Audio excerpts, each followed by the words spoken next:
Senator, I know you just returned from Ukraine, so I want to ask you about this news that we got confirmed essentially this week in these leaked Pentagon documents that estimate Ukraine will deplete their stock of anti-aircraft missiles within weeks. It's been widely reported how quickly they're going through ammunition.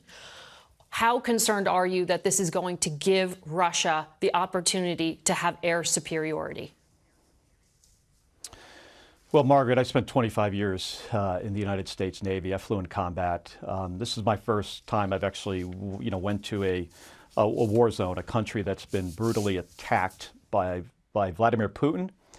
There's war crimes committed every day. I mean, the situation is just heartbreaking.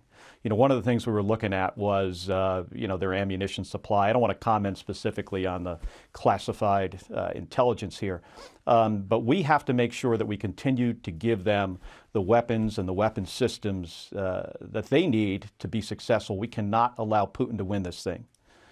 I mean, he said what his plan is. I mean, he wants to rebuild the Soviet empire, and if we don't stop him in Ukraine, I mean, there is no telling where he will go next. But when you say more ammunition, you specifically mean more anti-aircraft missiles now?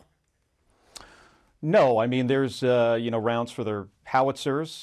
They need to, their air defense system is challenged as well. I mean, that's what you're specifically talking about. Neither Russia nor Ukraine have air superiority at this time. That's important in a combat zone, and to get it is challenging, and they're using a lot of their weapons. I mean, HIMARS is another example. So the purpose of this trip was to see what they need, see what we can supply. I'll go back to DOD and to the administration and give them, my assessment of what the situation in Ukraine is. President Biden has said they don't need F-16s. You disagree? Well, I think it's something we need to look at, and I've communicated that to the Department of Defense and the administration. We recently evaluated here in Arizona, in Tucson, where I live, 2 Ukrainian F-16 pilots. I spoke to the instructor pilots.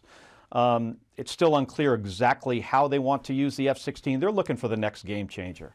F-16 is not an artillery piece. It's not a tank. It's very complicated and hard to maintain.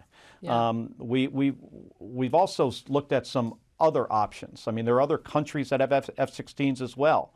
That might become an option, but it's going to take some time. I mean, the assessment here is it'll take about a year to train 12 Ukrainian, if we go that route, 12 Ukrainian MiG-29 pilots.